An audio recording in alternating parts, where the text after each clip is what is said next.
Hello friend, स्वागत है आपका अपने यूट्यूब चैनल में एक नई वीडियो के साथ।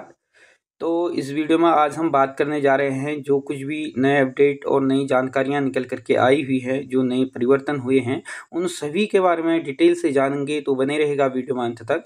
अगर बात करें एलटी शिक्षक भर्ती विज्ञप्ति के बारे में, तो इसका जो विज्ञप्ति है और अभ्यर्थन है, कुछ अभ्यर्थियों के अभ्यर्थन और विज्ञप्ति इनकी निरस्त की गई है। तो इस बारे में डिटेल से जानेंगे कौन सी ये भर्ती प्रक्रिया है और कौन सी भर्ती में जो विज्ञप्ति है वो निरस्त की हुई है। साथ ही साथ जानेंगे जो लोअर पीसीएस का सिलेबस है, इसमें बदलाव कर दिया गया है, यानी कि नया सिलेबस इसका आ चुका है। और साथ ही साथ इसमें जो भर्ती है जल्द ही आप लोगों को देखने को मिलेगी।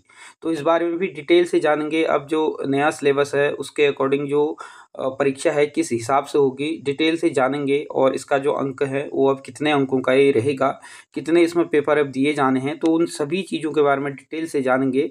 साथ ही साथ जो पुरानी पेंशन का मामला गरमाया हुआ है, चाहे उत्तराखंड हो या पूरे देश में, तो इसमें एकजुटता से प्रयास करने की बात हो रही है। तो इस बारे में भी डिटेल से जानेंगे। और साथ ही साथ बात करेंगे अब जो परीक्षाएं जो भी होंगी, तो सीसीटीवी की निगरानी में परीक्षाएं कराई जानी हैं। तो इस बारे में भी डिटेल से जानेंगे। तो बने रहेगा वीडियो में अंत तक। पूरी जानकारी आप लोगों को इस वीडियो के माध्यम से देने वाले हैं, चाहे वो एलटी शिक्षक भर्ती के संबंध में हो या लोअर पीसीएस नए सिलेबस के भर्ती में हो, या अगर बात करें पुरानी पेंशन और परीक्षाओं से संबंधित मामले की हो। तो डिटेल से जानेंगे इस वीडियो में। बने रहेगा वीडियो में अंत तक। अगर आप लोग हमारे चैनल पर नए हैं या अभी तक आप लोगों ने हमारे चैनल को सब्सक्राइब नहीं किया है, तो चैनल को सब्सक्राइब और बेल आइकन को जरूर प्रेस कीजिएगा, ताकि इसी प्रकार के नए वीडियो नए नोटिफिकेशन आप लोगों तक आसानी से पहुंच सके। तो बने रहेगा वीडियो में अंत तक। पूरी जानकारी आप लोगों को इस वीडियो के माध्यम से देने वाले हैं। सबसे पहले अगर बात करें उत्तराखंड लोअर पीसीएस परीक्षा सिलेबस के बारे में, तो इसमें अब बदलाव हुआ है और जल्द ही आप लोगों को जो ये भर्ती है वो देखने को मिलेगी। अगर बात करें इसमें जो मुख्य परीक्षा है, इसमें आप लोगों को अब 4 पेपर देखने को मिलेंगे और 675 अंकों की होगी परीक्षा, यानी कि परीक्षा अब 675 अंकों की देखने को मिलेगी।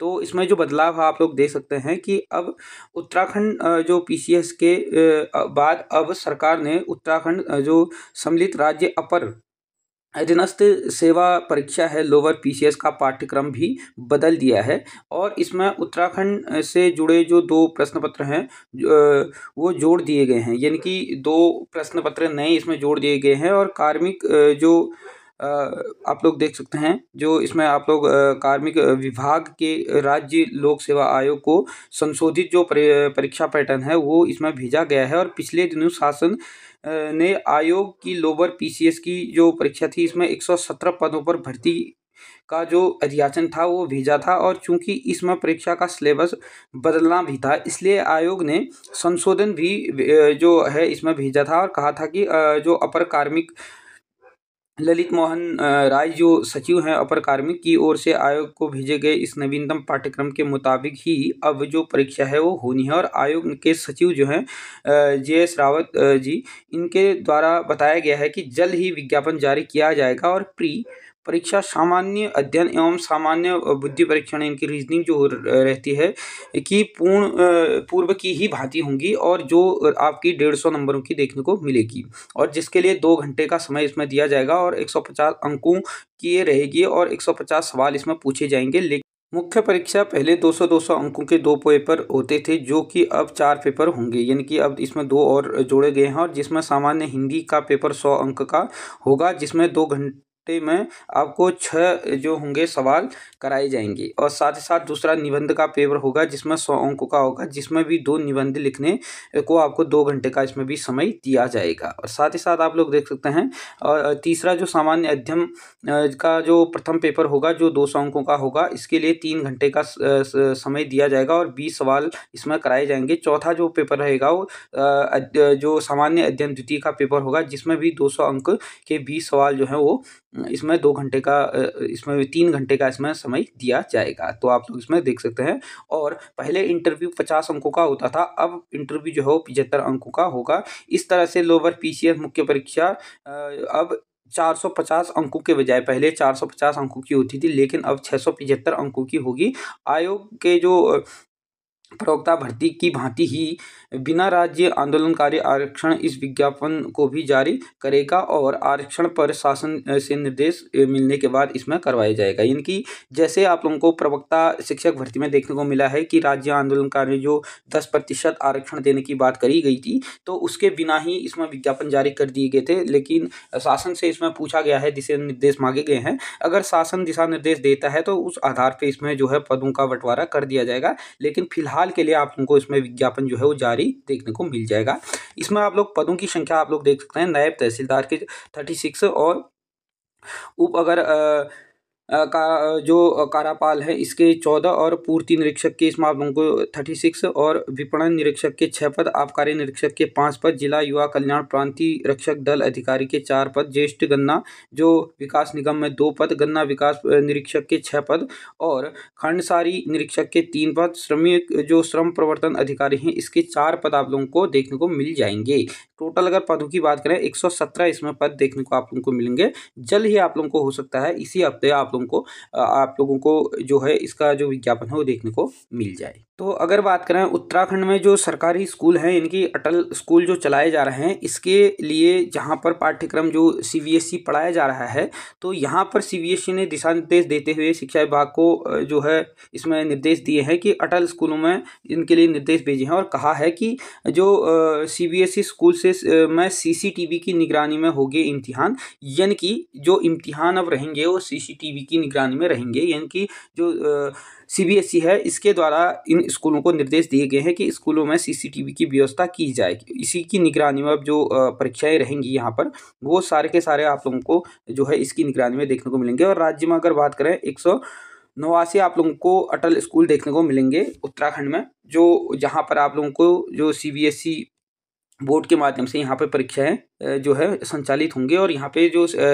उत्तराखंड जो बोर्ड है, उत्तराखंड बोर्ड के हिसाब से ना करा करके अब आप लोगों को जहाँ पर CBSE का पैटर्न पढ़ाया जा रहा है तो वहाँ पर CBSE की जो गाइडलाइन है उसी के अकॉर्डिंग यहाँ पे आप लोगों को परीक्षाएं भी देखने को मिलेंगी। तो अब इसमें आप लोगों को जल्द ही आप लोगों को देखने को मिल जाएंगे CCTV। और साथ ही साथ उत्तराखंड में इस साल जो अटल स्कूल है यहाँ पर बोर्ड का रिजल्ट जो है वह रहा था बेहतर, यानी कि बोर्ड का जो रिजल्ट है यहाँ पर बेहतर देखने को मिले था। जहाँ पर भी उत्तराखंड के अटल स्कूल है वहाँ पर जो CBSE पैटर्न पे पढ़ाई चल रही है तो इसके अकॉर्डिंग अगर बात करें 189 यहाँ पे स्कूल वर्तमान में चल रहे हैं और यहाँ पर रिजल्ट जो था वो काफ़ी अच्छा देखने को मिला था। तो अब यहाँ पे गाइडलाइन दी है कि CCTV की निगरानी में आप लोगों को यहाँ पर जो भी बोर्ड एग्जाम होंगे वो कराए जाने सुनिश्चित करें।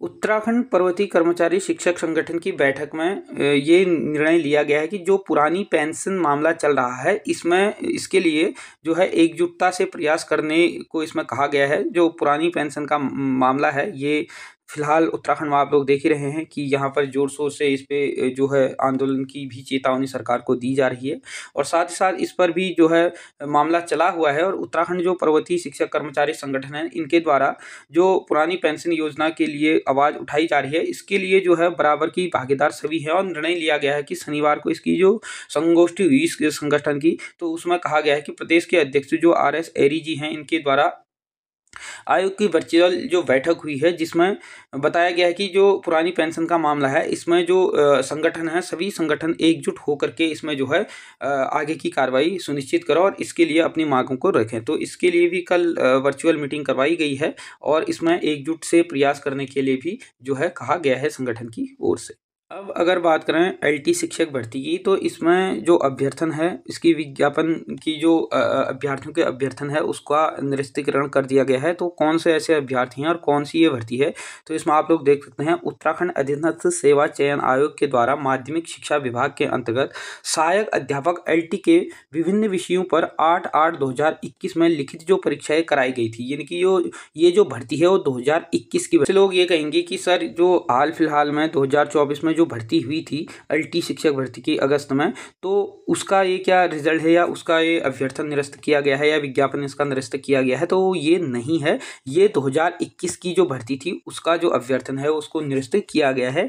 तो आयोग के द्वारा ये आयोजित करवाई गई थी। उक्त के क्रम में अवगत कराया है कि आप लोग देख सकते हैं इसमें उक्त लिखित परीक्षा के आधार पर जो चयनित अभ्यर्थी थे इनके लेखन सत्यापन हेतु चतुर्थ चरण की जो औपबंधिक श्रेष्ठता सूची के आधार पर 4 अक्टूबर 2024 को जारी किए गए था। यानी कि इसमें जो आप लोगों को वेटिंग लिस्ट थी ये जारी की गई थी और आयोग की जो विज्ञप्ति संख्या है वो आप लोग देख सकते हैं 4 अक्टूबर 2024 द्वारा चयनित अभ्यर्थियों के अभिलेख सत्यापन हेतु जारी जो कार्यक्रम के अनुसार दिनांक 10/10/2024 को अभिलेख सत्यापन किया गया था। और इसके लिए आप लोग देख पाते हैं कि सूची है कि विज्ञप्ति संख्या आप लोग यहाँ पे देख सकते हैं कि सर 6 के जो स्पष्ट रूप से उल्लेखनीय किया गया था कि अभिलेख सत्यापन हेतु निर्धारित तिथि में अभ्यर्थी की उपस्थिति नितांत रूप से अनिवार्य होगी। इस तथा निर्धारित तिथि में कोई अगर परिवर्तन नहीं किया जाएगा और निर्धारित तिथि में उपस्थित न होने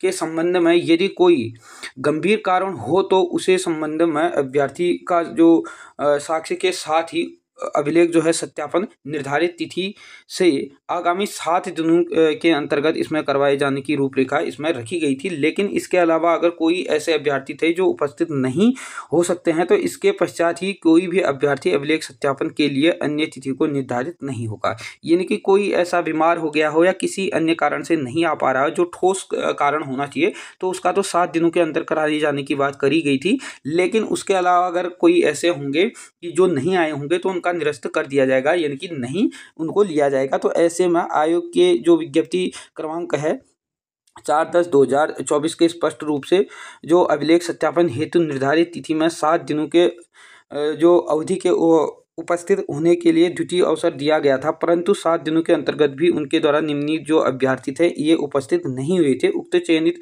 जो सूची थी ये वेबसाइट पर भी आप लोगों को देखने को मिल गई थी और मिल जाएगी और वहाँ पे आप लोगों को देखने को मिल गया था। लेकिन परंतु जो था यहाँ पर आप लोगों को अवसर दिए जाने के उपरांत भी अभिलेख सत्यापन हेतु उक्त में ये उपस्थित नहीं हुए थे। इसके सिद्धांत के संबंध में आप लोग देख सकते हैं कि अभ्यर्थियों को माना जा रहा है कि ये इच्छुक नहीं है और इनका जो अभ्यर्थन है वो निरस्त किया जा रहा है। तो आप लोग देख सकते हैं इतने अभ्यर्थी हैं ये उपस्थित नहीं हुए हैं। इनका रिमार्क में आप लोग देख पा रहे हैं कि अनुपस्थिति के आधार पर अभ्यर्थी का अभ्यर्थन जो है निरस्त किया जाता है और इनको उक्त दिया गया है। आप लोग देख सकते हैं तो इतने ये अभ्यर्थी हैं। सारे अभ्यर्थियों की यहाँ पे सूची आप लोगों को देखने को मिल जाएगी। तो ये अभ्यर्थियों के जो अभ्यर्थन है वो यहाँ पे निरस्त हो चुके हैं। तो आप लोग देख ही पा रहे हैं। तो अब बहुत से लोग ये कहेंगे कि क्या सर ये जो 2024 भर्ती थी उसका किया गया है, तो ये 2024 का नहीं है, ये 2021 वालों का अभ्यर्थन जो है वो निरस्त किया गया है। तो वीडियो अच्छी लगी, इन्फॉर्मेटिव लगी तो इस वीडियो को ज़्यादा से ज़्यादा लोगों को शेयर कीजिएगा। चैनल पर नए हैं या अभी तक आप लोगों ने हमारे चैनल को सब्सक्राइब नहीं किया है तो चैनल को सब्सक्राइब और बेल आइकन को जरूर प्रेस कीजिएगा। धन्यवाद।